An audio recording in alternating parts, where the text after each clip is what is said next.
We're here today at Big Ideas with Professor Raghavendra Rau. He is currently the Sir Evelyn de Rothschild Professor of Finance at Cambridge Judge Business School, and he also holds the Gresham Chair in Business at Gresham College. Thank you for speaking to us today, Professor Raghavendra. And your big idea today is going to be on AI and its uses in investment management. That's correct. So, I'd love to hear, just as an introduction, how do you think AI is transforming this field of investment management? What are some of the most exciting uses you see? Okay. Thank you very much for having me here in the first place. AI has really exploded in the last couple of years, mainly because of the introduction of, as you know, large language models in 2022, which have basically changed the way we are interacting with these kind of artificial intelligence models. But in investment management itself, there has been a form of AI, machine learning, which has been going back till at least about 15, 20 years. Now, that area is also just as much a black box as we have with large language models, but they work in a different way. And that's actually more easy to see how it works when it comes to investment management. The way those models work is they basically take big databases of numbers. Basically, these numbers are stock prices, they are macroeconomic data, they are financial data about companies, and they form matrices. And they try to predict what is the output of one matrix, the prices, based on the input from all the other matrices, which are your financial data, your macroeconomic data, and so on. Now, all that involves is manipulating numbers. There are no words anywhere there. It's all, do these matrices, some combination of these matrices explain this particular matrix, and can they predict what the prices will be in the future? Now, they call this machine learning mainly because it was largely unsupervised. They wouldn't tell the machine how to combine the matrices. The matrices would be combined, and the machine would keep experimenting with combining different matrices to get to something which is as close as possible to the training data. And that is very easy to understand from a computer standpoint, right? So that's basically, okay, I have a bunch of numbers. Can I predict another bunch of numbers? As you can see, the problem right away is we don't know why that particular combination of numbers is doing the actual prediction. Would a different combination be better? Because at the end of the day, what we have is we have our models are trained on one particular data set, and they work beautifully with that data set. And then you're trying to predict the future based on the relationships you've derived with the training data and take it forward to the future, but maybe the relationships don't hold anymore. If you do not have a theory, it's very, very tough to actually come in and say, okay, you know what? I know what's going on. It's like, it could be random chance. Yeah. Right? And so the field of investment management literally became more and more complicated because the only people capable of manipulating giant matrices were computer scientists and physicists and so on. There was no real theory here. The big new development in AI has been the development of large language models, which interestingly deal with words. However, computers do not understand words, right? The way we are having a conversation, the two of us, a computer would not be able to understand anything here unless it converts it to numbers. And the big difference between large language models and the matrices of numbers we've been talking about in the past is that what a large language model does is to take every word we are talking about it and embed it in its context within a matrix, exactly a matrix of numbers like the previously we were talking about. But the point is that there is that translation between words and numbers first, then they manipulate the numbers and they spit out the most probabilistic sounding words. So the big change in these models, at least in today's investment management, is understanding unstructured data. Right? The old way was all structured. We had prices, we had fundamental firm fundamentals, we had macroeconomic fundamentals, all structured data. We have years, dates, times, everything. Now it is the financial statements of the firm. What is the CEO saying? How is the CEO saying it? What is his tone when he's saying it? Those are all numbers still, but it's much more unstructured.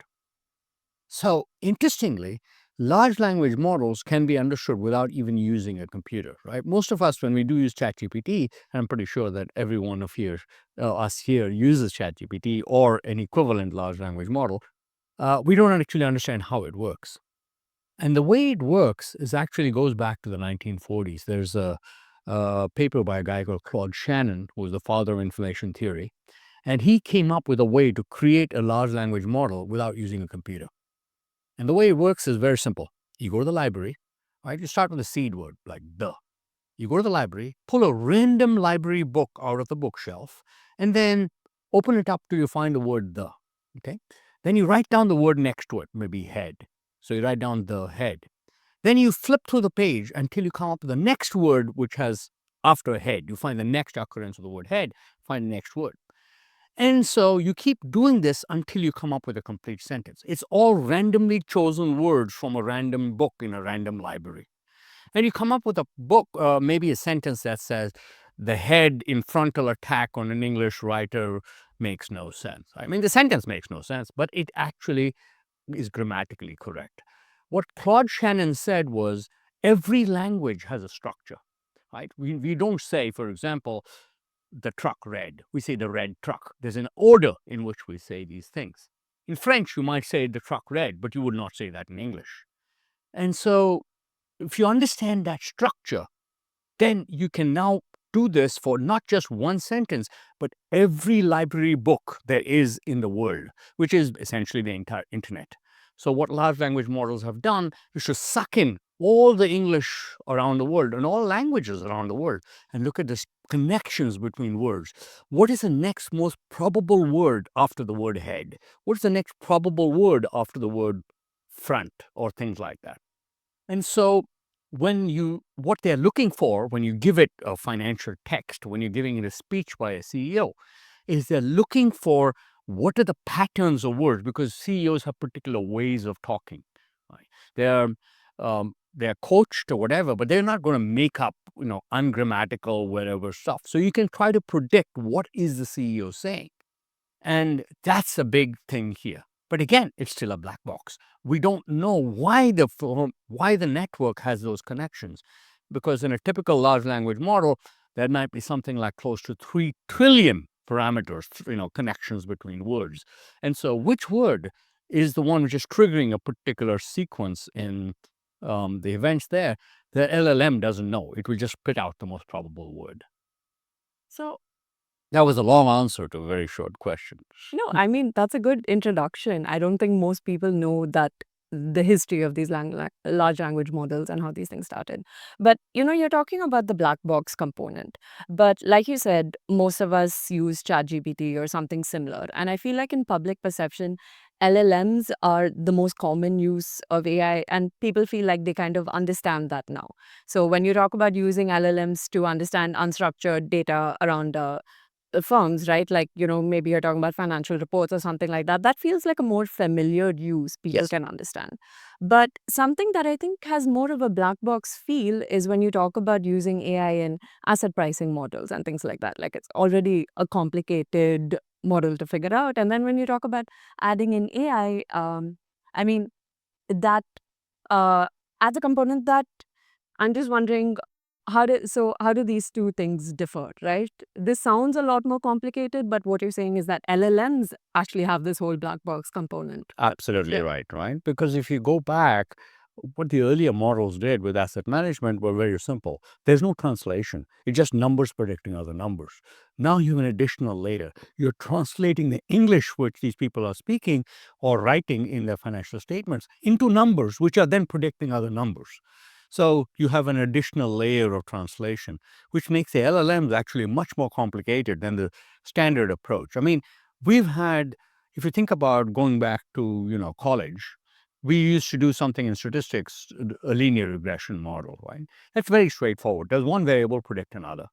So you can take that instead of one variable predicting another, you have multiple variables predicting that. That's an ordinary least squares regression, right? But then you can get more complicated. Maybe the relationships are nonlinear, and so you can have maybe a principal component analysis. So essentially, all the methods in investment management are more and more sophisticated ways of combining matrices to give it another matrix. Now you have an English language model, which is now converted into a matrix of numbers, which is now used to predict another bunch of numbers. It's still exactly the same thing. But that last step is the translation between English and numbers. So I'll give you an example. The easiest example to think of would be, if you think of let's translate some words into numbers, right? Queen. The word queen, let's give it to the number 75. And then let's give the man, a word man, let's say 20, the word woman, maybe 22. Okay. So now you do the mathematical operation 75 minus 22 plus 20. The answer is 73, right? So essentially what you're doing is queen minus woman plus man. The 73, what should be the word which corresponds to 73? What do you think? Queen minus woman plus man. king. It would be a king. Yeah. And if the model is correct, that's exactly what should pop out, right? I mean, basically, you've converted the word into a number, you're manipulating the mathematical model for the number, and the answer will come out right on the other side. These are called context spaces. So if all the words for royalty will be in the same context space, king, queen, earl, duke, and so on. All the words for human beings will be in a different context space, man, woman, child. And so you have a matrix of numbers which correspond to royalty, another matrix of numbers which correspond to people.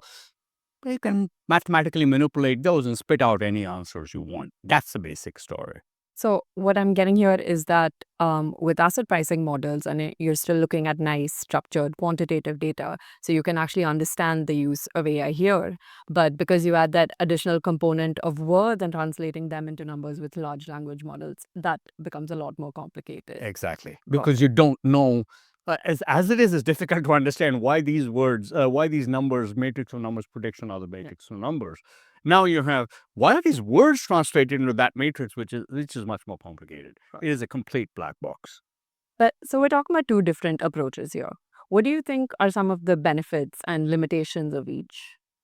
Well, the big benefit of AI is when you know what the output should be. To give you an example, I'm going away now from asset management, but going to biology. So if you think about things like AlphaGo and other models pioneered by Google, what they've done is they have a model called AlphaFold, which predicts how proteins will fold. And so human beings can do exactly the same job. It's just that the machine can do it so much faster than human being. We'll be able to map millions of proteins that do not exist in nature, but it would be predicted by the model that these might exist because of the way the bonds work and the way, different molecules in the protein interact with each other. Now, again, theoretically, it's entirely possible for someone to do this by hand. It just is going to take a super long time. The advantage that has is you can now create maybe new types of drugs. Maybe you can't because it's just giving you theoretical models of what proteins might be available. It doesn't mean you can actually create those proteins at scale, but that might give you opportunities for new types of drugs. So that's a potential. But there's also dangers there. For example, I was reading in the Financial Times today about what they call mirror bacteria. And the idea here is we've been thinking about every human being, all our cells have a certain level of handedness built in. It's either left-handed or right-handed. It's called the chirality of the molecule. My undergraduate degree is in chemistry, so I still remember all that. Anyway, the thing is that most of us have a particular chiral nature. All our cells are left-handed or right-handed, which means if we take a mirror molecule, so for example, a right-handed sugar, our body will not be able to digest it. It will taste sweet, but we will not be able to take it into our bloodstreams, which is actually good if you think about diabetes. But people are also doing this with bacteria. So they're saying mirror bacteria, left-handed versus right-handed bacteria. A problem here is they thought that these bacteria will be harmless. You can think about positive uses for the bacteria because plants use bacteria to increase the level of production they have, right? They fix nitrogen in the plants and so on. Maybe right-handed bacteria can be incorporated into the plant, which will increase its crop yield. But at the same time, we have found now that there are lots of different types of bacteria. It doesn't matter whether it's left-handed or right-handed. They will still eat the same things, right? And that's dangerous because now you can think of accidentally releasing the right-handed bacteria into the wild and it starts preying on human beings. And we have no defenses against this because all our evolution is only in nature. There's only one type of bacterium. Now you have the mirror image. And a bodies just can't cope with it. Yeah, we don't know how to fight. We have never evolved with that. So that positives and negatives. But those are places when you have clear outputs. Investment management, in contrast, I don't know what the output is. At the end of the day, we are making wild guesses about the future. And honestly, in the last year or so, we've kind of shown that it's impossible to predict even 1 month ahead. Forget to know. Did we predict that Syria would fall in 10 days? Right? Did we predict the Palestinians attacking Israel? It's tough to predict anything these days. Right? So the world is getting increasingly uncertain, and it is very tough to imagine that AI models will be able to solve that. Yeah, that makes sense. It is hard to imagine the future of these things, Absolutely. right? And these uses. But we're here today to hear about your big idea. So what do you think is the most exciting thing to look forward to in the future when we're talking about these uses of AI in investment management? First thing I think is actually fascinating is what we call emergent capabilities in these models. What emergent capabilities means is these models are not actually trained on something. So let's give an example. Let's say Llama, which is Meta's OpenAI model, and they have something like 137 billion parameters. Apparently, it was able to do things like English to Swahili proverb translation. It was never trained on Swahili, but it could figure out what the equivalent proverb would be in Swahili. Now, how did it do this? Right? There is a deep mathematical relationship between proverbs in English and proverbs in Swahili, but no human being ever knew these mathematical relationships existed because we don't think in mathematics, we think in languages. And so these things are coming up with, like, for example, telling jokes or making up strange stories or leaps of logic. These things are not programmed into LLMs. But LLMs are displaying these emergent capabilities, and we don't know how they're doing it, right? And I think that's very exciting because it tells us there is a very deep underlying mathematical structure behind languages and physical phenomena. It'd be nice to figure out what these are. We didn't even know that these mathematical phenomena existed until LLM started showing examples of this. But to give you another example of how bizarre these models are, do you know that if you can ask the same question to ChatGPT in May versus December, it is slower in December than in May? The same question. Do you know why? No idea. Well, it turns out, nobody knows why, but the current theory is that somehow in all that information given to ChatGPT, it's internalized the concept of holidays. So that means essentially ChatGPT is not going on holiday, Yeah. but it sees timestamps between responses, it sees everything. And you notice that people actually are slower to respond in December. So it's also slower to respond to December because that's the pattern it sees. Yeah. Right? It doesn't know why. It doesn't know the concept of holidays, but it's just slower because it's internalized that concept. Yeah, so it's just mimicry, it feels like. It's just mimicking what it says the pattern should be. But the point is, no one would have predicted that. Yeah. Right. So That's very exciting to think about. Thank you so much for speaking with us today. I mean, I think that's a great overview of what the current uses of AI are in investment management, but also some exciting new information on what things are coming up and things we couldn't have really predicted, like you said. So yeah, again, thanks for speaking with us today and telling us about your big idea. thank you. Thank you very much.